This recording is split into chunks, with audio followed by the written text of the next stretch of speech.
Vision yetu ya leo inasema kwamba Yesu dhabihu aliye kamilifu. Yesu ambaye ni dhabihu aliye kamilifu.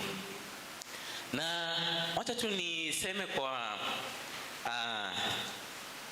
ufupi kitabu cha Walawi kinahusu nini.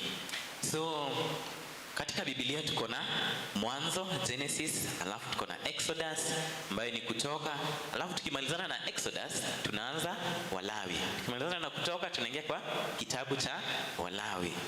Na kwa nini kitabu hiki kiko katika Biblia? Tunapata ya kwamba baada ya wana wa Israeli kutoka katika utumwa, Mungu aliwaleta na walipokuwa safarini baada ya kukombolewa kutoka katika utumwa, Mungu anafanya nini? Anawapeleka mahali. Lakini unakumbuka ya kwamba Farao alikuwa anaambiwa na Musa ya kwamba waache wana wa Mungu waende wafanye nini? Wamwabudu. Si ni kweli? Waende wafanye nini? Wamwabudu. Right? Kwa hivyo sasa baada ya watu hawa kutolewa hapa hivi katika kitabu cha Walawi, Mungu alikuwa anapata kuwaeleza ni njia gani ambayo mtapata kuniabudu mimi. In what way are you going to worship me? Na katika kitabu cha Walawi tunafungua, inakaa ni kama continuation, ni kama uendelezo wa kitu. Haianzi kwa any word but inaanza na a conjunction, inaanza na and God say. Kisha Bwana akasema. Kumaanisha kwamba kuna vitu ambavyo vilikuwa vinaendelea, ndipo Bwana akasema. Kumaanisha kwamba ni uendelezo wa mambo ambayo Mungu alikuwa anayafanya. Na tukifungua kitabu hichi katika mlango wa kwanza tunapata kuona ya kwamba Mungu anapata kuwaeleza jinsi ya kwenda kumwabudu kwa kumtolea nini? Dhabihu, sacrifices, kwa kutoa dhabihu, the sacrifices. Rudi slide ya kwanza. Okay, tende ya pili. Good. So tashikilia hapo mpaka nikwambie uendelee, sawa sawa? Maridadi.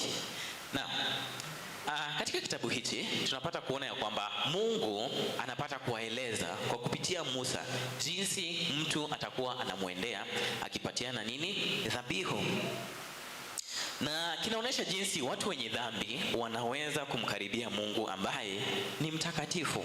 Watu hawa japokuwa walikuwa wameokolewa kutokana na utumwa wa Farao, bado hawakuwa na ule utakatifu ambao Mungu alikuwa anataka. Tunakumbuka kwamba walipokuwa katika safari hiyo, kuna watu waligeuka wakaanza kuabudu sanamu, kuna watu ambao walianza kukejeli Musa kama yule Kora, na mambo mengi ambayo yalifanyika pale. Kwa hivyo ni vipi wangeweza kumrudia huyu Mungu ambaye ni mtakatifu japo wao walikuwa ni wenye dhambi? Na njia moja ya kwenda kwake Mungu ilikuwa kwa kutoa sadaka ama dhabihu. Na sadaka hii ama dhabihu hii ilikuwa ni ya kuteketezwa, a burnt offering. Na ilikuwa inachomwa kwa ukamilifu, a whole burnt offering. Na pia tunapata kuona ya kwamba dhabihu hii ilikuwa inafukiza harufu ya kumpendeza Bwana. Harufu ya kumpendeza Bwana. Mlango wa kwanza wa Walawi inapata kutueleza kwa kinaga ubaga jinsi mambo haya yangetendeka. Tunapata kuona wanyama ambao wangetumika. Ya kwanza, mstari wa 3 nasema ya kwamba ingetoka katika kundi la ng'ombe, a herd of cows. Yule fahali wako wa kipekee basi ungepeana. Mstari wa 10 nasema kutoka katika kundi la kondoo au hata mbuzi. Na ya 3, mnyama ambaye pia angetumika ilikuwa ni wale njiwa, pigeon or doves. Na walikuwa ni wanyama wa kufugwa. Haungeenda kushika swara kule nje alafu ulete kumfukizia Mungu kama sadaka. Walikuwa ni wanyama ambao ni wa kufugwa. Jambo lingine ambalo tunataka kuona katika sifa ya wanyama hawa, lazima angekuwa ni dume asiye na dosari. Isikuwe ni mnyama ambaye ako na marangi kadhaa. Ilikuwa ni awe na rangi moja. Asiwe na ulemavu wowote, ati macho yake imeharibika ama anachechemea sababu mguu ilivunjika. Hapana. Ilikuwa ni kondoo ama fahali ambaye ni mkamilifu, asiye na dosari yoyote. Na jambo hili linapata kunaonyesha kuhusu mtu ambaye tutapata kumwongelea leo katika kamera yetu kuu ambaye ni Yesu, dhabihu aliye mkamilifu. Basi mtoaji alikuwa anafanya kitu gani? Alikuwa anakuja kwa hiari, voluntarily. Hakuwa analazimishwa ya kwamba wewe leo lazima uende utoe dhabihu. Hapana. Alikuwa anaenda kwa hiari, voluntarily. Anajitolea, anaamua yeye mwenyewe ya kwamba ataenda. Jambo la pili, alikuwa anafanya nini? Anaweka mkono juu ya kichwa cha sadaka. Tuende katika slide 1. Turudi kwenye slide 1. Unaona hivi ndivyo jinsi walikuwa wanafanya. Ukishachukua kondoo wako, unaenda unafanya nini? Unamwekelea mikono. Hii ilikuwa na umuhimu gani? What was the essence of putting your hands on the lamb of sacrifice? Kufanya hivi ilikuwa inafanya nini? Ni kupokeza dhambi zako juu ya hiyo dhabihu ambayo itafanya nini? Itapata kuchomwa ili impendeze Mungu. Ni kama kutoa mzigo kutoka kwako na kuiweka kwa yule kondoo. Dhambi zako ambazo umefanya na kumweka juu ya yule kondoo ili apate kufanya nini? Kuchukua dhambi hizo. Ili atakapoteketezwa basi Bwana atakuwa ameridhika nawe. Twende slide 2.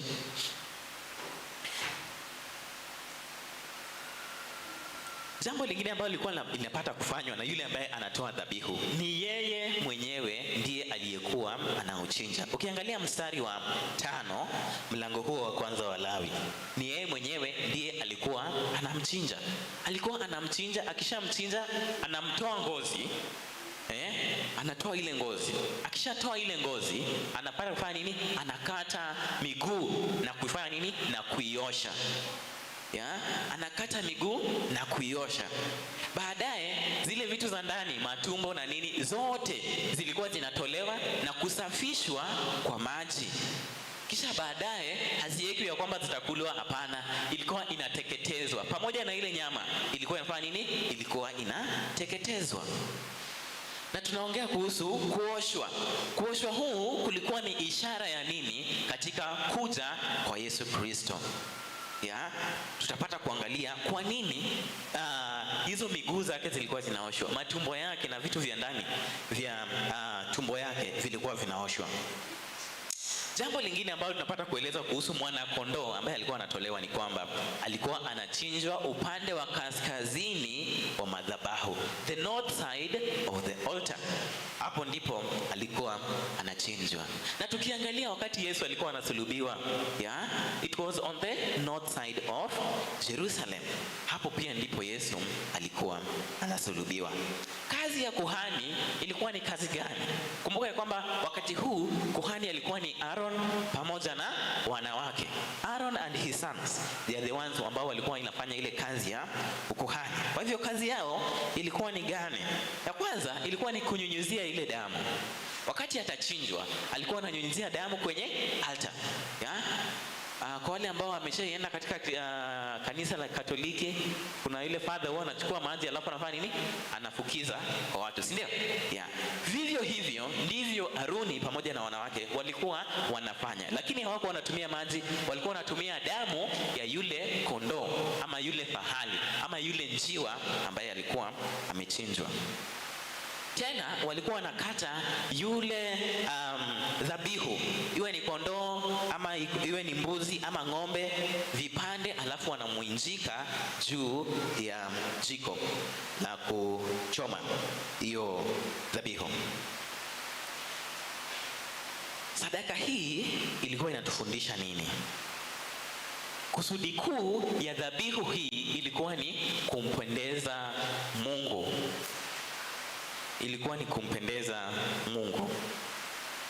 Kile kilichokuwa kweli kwa sadaka ya kuteketezwa la Agano la Kale ni kweli pia katika sadaka ya Kristo.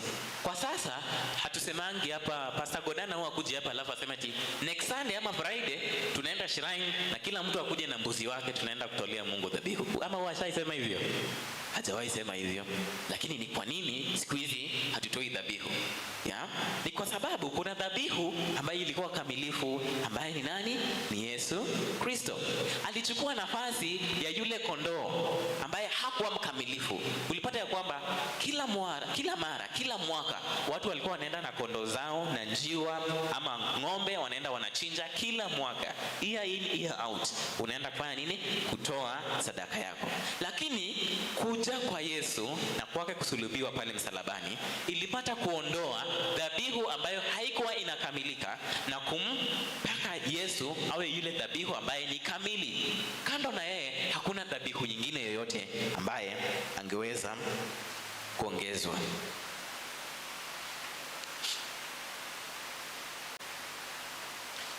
Turn to the next slide.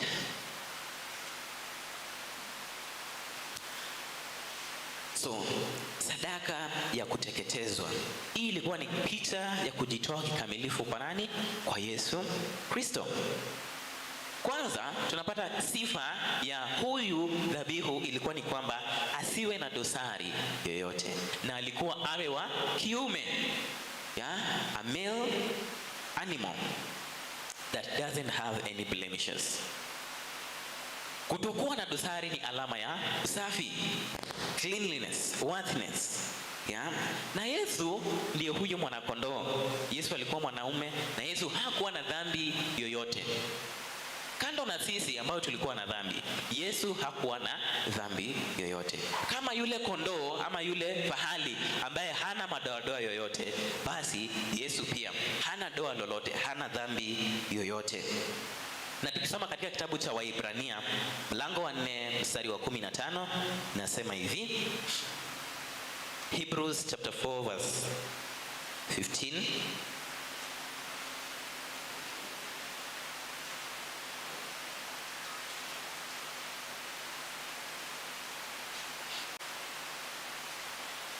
inasema hivi,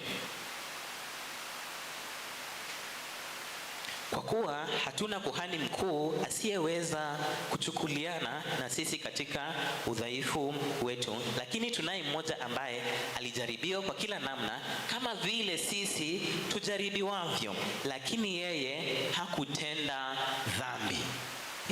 That's a confirmation. Ni uhakikisho ya kwamba Yesu mwenyewe hakuwa na dhambi. Kama yule mwanakondoo asiye na dosari, basi Yesu pia hakuwa na dosari yoyote. Mtoaji huweka mkono juu ya sadaka, na ilikuwa ni ishara ya kuhamisha dhambi juu ya sadaka. Dhambi zetu zikawekwa juu ya Yesu Kristo. Wacha tuangalie Wakorintho 5 mstari wa 21. Wakorintho 5 mstari wa 21. Tunapata kuelezwa jinsi dhambi zetu basi zilipata kupitishwa kwake Yesu. Wakorintho wa pili mlango wa 5 mstari wa 21. Inasema hivi, kwa maana Mungu alimfanya yeye asiyekuwa na dhambi kuwa dhambi kwa ajili yetu, ili sisi tupate kufanywa haki na Mungu katika yeye. Jinsi hawa watu walikuwa wanaweka dhambi juu ya kondoo, basi dhambi zetu, dhambi zangu mimi kama Philip, dhambi zangu wewe kama wewe mwenyewe, zilikuwa zinachukuliwa na kuwekwa ndani ya nani? Ndani ya Yesu Kristo. Na yeye kupata kuangikwa pale msalabani ilikuwa ni kama ile dhabihu ambayo ni kamili. Na Yesu sasa katika ukamilifu wake alikuwa anachukua dhambi zetu. Sadaka iliteketezwa kwa ukamilifu. Sadaka ilikuwa inateketezwa kwa ukamilifu. Ile miguu ambayo ilikuwa imekatwa, ile matumbo ambayo ilikuwa imeoshwa, ile nyama ambayo ilikuwa ni imebaki ya yule kondoo ama yule ng'ombe, ilikuwa inachomwa yote. Basi jinsi hii pia tunapata kuona kwamba Yesu alipata kutuchukulia dhambi zetu zote na kukufa kwa ukamilifu. Hakutandikwa tu alafu akasema ya kwamba hiyo imetosha, tutaendelea tena the other day. Hapana, alipata kutandikwa, akapata kuuliwa, akachubuliwa, na baadaye kwa nini? Akafa msalabani, a complete sacrifice, na akazikwa. Lakini haikuishia hapo. Baada ya siku ya 3 afanya nini? Akafufuka. Na hiyo ndiyo tumaini ambalo tunalo leo, ya kwamba japo kwamba Yesu alikufa na tunaamini ndani yake, hakukufa tu, bali alipata kufufuka pia, na kwamba sisi pia iwapo tutamwamini yeye, basi tutakaa naye milele. Jambo la pili ni sadaka hii ya kuteketezwa ilikuwa harufu ya kumpendeza Mungu. Next slide. Sadaka hii ilikuwa ya kumpendeza Mungu. Jinsi tu yule kondoo alikuwa anachomwa ili harufu ile ipate kumpendeza Mungu, basi sadaka ya Yesu Kristo pia ilikuwa ni ya kumpendeza Mungu. Mara 3 katika kitabu hiki cha Walawi mlango wa 1 inapata kusema sadaka inaelezwa kama harufu ya kumpendeza. Tukiangalia katika mstari wa 9, mstari wa 13 na hata mstari wa 17 katika kitabu cha Walawi, tunapata kuelezwa ya kwamba hii ni sadaka ambayo ilikuwa inampendeza Mungu. Mstari wa 9 inasema hivi: ataziosha sehemu za ndani za miguu yake kwa maji, naye kuhani atavichoma vyote juu ya madhabahu. Hii ni sadaka ya kuteketezwa, sadaka iliyotolewa kwa moto, yenye harufu nzuri ya kufanya nini? Kumpendeza Bwana. Mstari wa 13 tena inapata kurejelea maneno hayo. Hii ni sadaka ya kuteketezwa, sadaka iliyotolewa kwa moto, harufu nzuri ya kumpendeza Bwana. Mstari wa 17 napata kumalizia mlango huo ikisema hivi: hii ni sadaka ya kuteketezwa, sadaka iliyotolewa kwa moto, harufu nzuri ya kumpendeza Bwana. This offering was supposed to please God. Je, sadaka yetu ambaye ni Yesu Kristo anampendeza Mungu? Tuangalie pamoja katika kitabu cha Waefeso mlango wa 5 mstari wa 2. Ephesians chapter 5 verse 2. What does it tell us?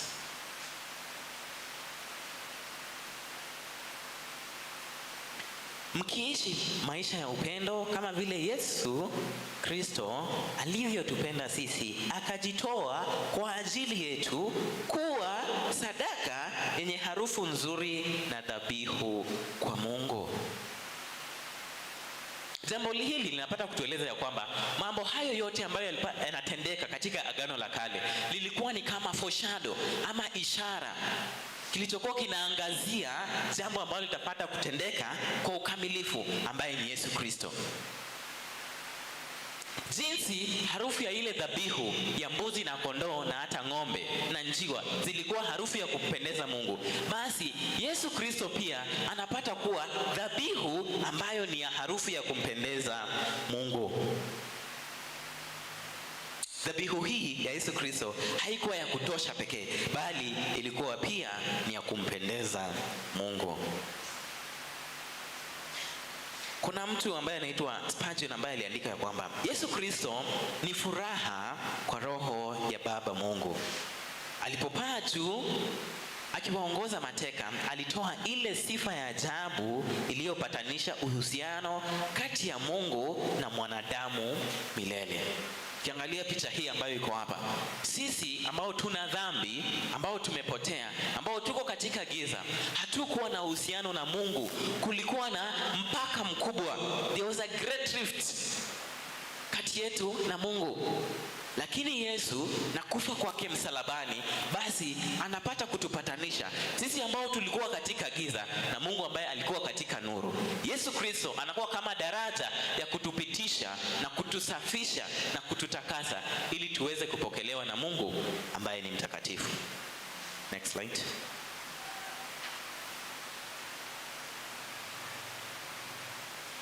Basi kwa mambo haya ambayo tumepata kujifunza, je, tunaishi vipi tukijua kwamba sasa tuna dhabihu ambayo ni takatifu, tuna dhabihu ambayo ni kamilifu? Jibu letu ni kuishi kama dhabihu iliyo hai, as a living sacrifice. Kuwa kwa Kristo ilitekelezwa kikamilifu kwa ajili yetu. Sasa tunaitwa mambo haya matatu. Katika kitabu cha Warumi mlango wa 12 mstari wa 1 inapata kutueleza jinsi sasa ya kuishi. Tumepata kujua kwamba Yesu ni dhabihu takatifu. Ametupatanisha na Mungu ambaye ni mtakatifu. Ametupa utakatifu wake. Ametusawazisha uhusiano wetu ambao ulikuwa umeharibika kwa sababu ya dhambi. Basi tunafaa kuishi vipi? Paulo anaandikia Warumi katika mstari wa kwanza mlango wa 12 anasema hivi: toeni miili yenu iwe dhabihu iliyo hai, takatifu na ya kumpendeza Mungu. Now give your bodies as a living sacrifice, holy and pleasing to God. Tusiishi tena katika maisha ya dhambi, maisha ya uasi, maisha ya ugomvi, bali tuishi maisha ambayo ni takatifu. Katika kitabu cha Waibrania tunapata kuelezwa hivi, mlango wa 13 mstari wa 15 hadi 16. Tunatoa dhabihu za sifa na matendo yaliyo mema. We are giving sacrifices of praise with good actions. Dhabihu za sifa na matendo yaliyo mema. Kumaanisha kwamba kwa sasa maisha yetu na matendo yetu yanafaa kuwa matendo yaliyo mema. Kando na hapo awali ambapo hatukuwa tunamjua Kristo Yesu, sasa ambapo tunamjua Yesu Kristo, basi matendo yetu yanafaa yaangaze maisha. They're supposed to light, they're supposed to be a salt. Zinafaa ziwe chumvi, zinaleta ladha iliyo nzuri katika maisha. Na jinsi tu katibu wetu alikuwa anaeleza leo, katika maisha ambayo tunaishi kwa sasa, we are having advices from everywhere. Ukienda TikTok kuna mtu atakuadvise in a particular way. Ukienda Facebook kuna mtu atakupatia ushauri in a particular way. Ukienda Twitter kuna watu watakupatia ushauri in a different way. Everywhere. Ukienda kazini kuna watu ambao hawajaokoka pia ambao watakupa ushauri katika njia tofauti ya kimaisha. Lakini je, wewe kama mtu ambaye sasa anamkiri Yesu Kristo kuwa mwokozi wake, ushauri wako unatoka wapi? Kwa sasa kuna vitu vingi ambavyo vinatendeka. Kuna aspects za feminism, sijui feminism kwa Kiswahili ni nini, mtaniwia radhi, ambazo zinapata kueleza kwamba mwanamke hafai kutii mume wake. Yes. Mwanaume akimwaga ugali, mwanamke hafai nini? Na mwaga mboga. Si ndio? Yeah. It's a 50-50 thing. What you can do, I can also do. Si ndio? Lakini Biblia inatueleza vipi? Je, inasema ya kwamba mwanamke na mwanamume mtakuwa ina 50-50 basis? Hapana, inasema ya kwamba mwanaume ndiye atakuwa nini? Kichwa cha familia. Jinsi Kristo alivyo kichwa cha kanisa, basi mwanaume atakuwa kichwa cha nani? Cha mke wake. Na jinsi kanisa linapopaswa kumtii Yesu Kristo, basi mwanamke naye pia fanya nini? Amtii mume wake. Jinsi Kristo anavyoipenda kanisa lake, basi mume pia apate kumpenda mke wake. Lakini utaenda TikTok, utapatana na feminist hapo, waseme ya kwamba hapana, kabla nyinyi kuona mfanye nini? Mnaweka prenup. Si ndio? Ukinikosea naenda na half of your what? Ya mali yako. Au sio? Je, maisha hayo ni ya Ukristo kweli? Wagalatia mlango wa 2 mstari wa 20 nasema kwamba tumesulubiwa pamoja na Kristo, tunaishi kwa imani ndani yake. Sasa hatuishi kwa macho tu. Nimeona akifanya, wacha mimi pia nifanye. Nimesikia alitenda, wacha mimi pia nitende. Lakini kwa sasa tunaishi kwa imani, na sio imani tu juu ya jambo lolote tofauti, lakini imani ndani ya Kristo ambaye tumekufa pamoja naye na tukafufuka pamoja naye katika ubatizo wa maji, na sasa tuko pamoja naye. Tunafaa kuishi kama watu ambao wanamjua Kristo Yesu. Sadaka ya kuteketezwa ilimwacha mwabudu bila chochote. Ni Mungu ambaye anaridhika. Hakuna utofauti ya kwamba nimemtolea Mungu enough. this part of my life nitamwachia Mungu, hii nitamwachia Mungu, lakini hii ingine wacha nijiamulie mimi mwenyewe. Hatupati kupewa hiyo nafasi. Tunaeleza kwamba sasa tumejitoa kama dhabihu iliyo hai. Sio dhabihu nusu iliyo hai alafu ile ingine inaweza ikakufa. Hapana. Tunajitoa kikamilifu kama dhabihu iliyo hai. Kumaanisha kwamba all aspects of your life, hali zako zote za kimaisha zinapata kuelekezwa na Yesu Kristo. Lakini jambo la maana pia tunapata kueleza ya kwamba wokovu ni kwa neema pekee, sio kwa matendo. Sadaka ya Kristo ni kamili, nasi tunaishi katika nuru ya kazi yake iliyokamilika. We are no longer living in the darkness of this world and its skewed advices. Hatuishi katika giza ya ulimwengu huu, bali tunaishi katika kazi ya Kristo ambayo imekamilika. Nikimalizia, nataka tutafakari mambo yafuatayo. Lakini kabla nipitishe maswali haya, hii ni assignment. Si nilisema tuko class? Sasa hii ni assignment. Kila mtu aandike, next week mnaleta nitamark. Sadaka ya kuteketezwa ilikuwa ni kivuli cha Kristo. It was like a shadow. Ilikuwa ni dhabihu kuu, the great sacrifice. Kifo chake kilikuwa cha hiari. Kilimlenga Mungu. Kilikuwa kinatuwakilisha sisi ambao ni wenye dhambi. Na kilikuwa cha kutufunika aibu. Nakumbuka katika kitabu cha Mwanzo pale ambapo Adamu na Hawa walikuwa wametenda dhambi. Walienda kujificha kwa sababu walikuwa na aibu. Na Yesu Kristo ndiyo yule mtu ambaye anakuja na kutuziba na kutuzingira na kutufunika uchi wetu.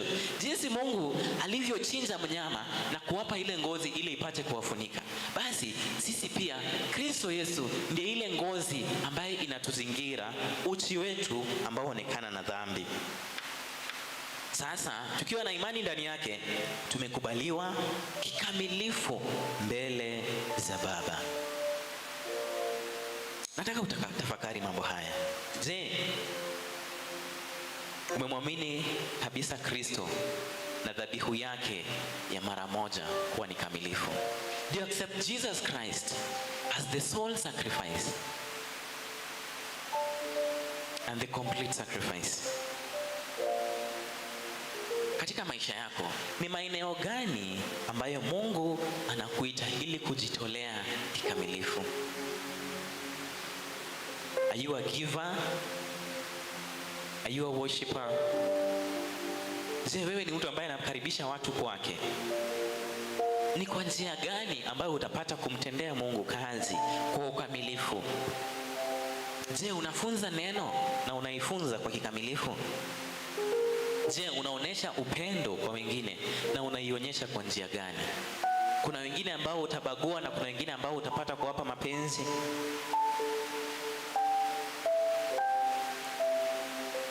Ni kwa njia gani maisha yako yanaweza kuwa harufu ya kupendeza mbele za Mungu? In what way will your life be a fragrant sacrifice before the Lord? Je, kazini mahali ulipo, maisha yako yanapata kumpendeza Mungu? Jinsi unatangamana na watu ambao pengine unasoma pamoja nao, pengine unaishi pamoja nao, jirani zako, maisha yako ni harufu ambayo inapenda kumpendeza Mungu? Na basi sisi kama Kristo tunapata kuhimizwa kutoa maisha yetu kwa utukufu wa Mungu pekee.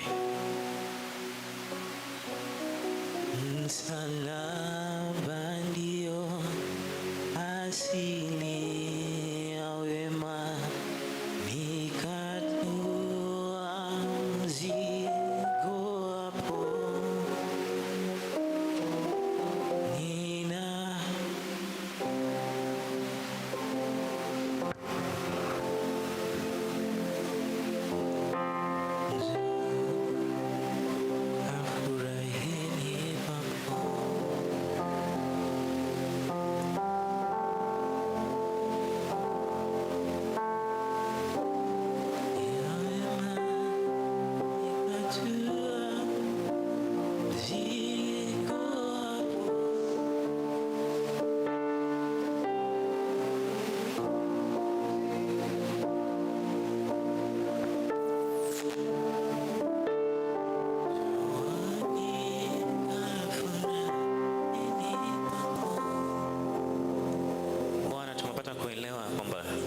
msalabani pako kuna wokovu na kuna furaha, kuna uhai na kuna uzima, pia kuna utakatifu na ukamilifu.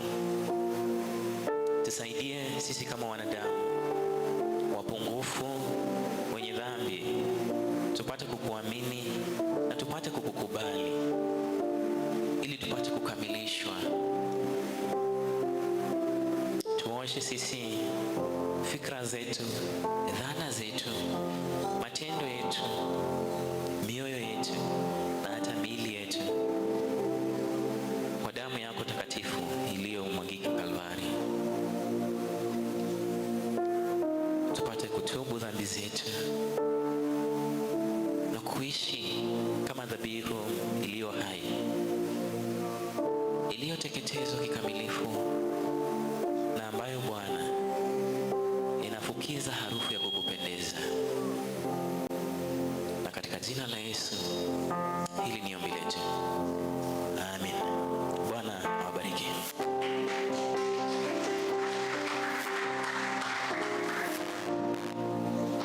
Asante sana. Neno limehubiriwa na hakuna chochote cha kuongezwa pale. Sawa, na tusimame. Simame. Tusemezane neema ya Bwana wetu Yesu Kristo na upendo wa Mwenyezi Mungu Baba na ushirika wa Roho Mtakatifu ukae nasi sote sasa na hata milele. Amen. Mbarikiwe.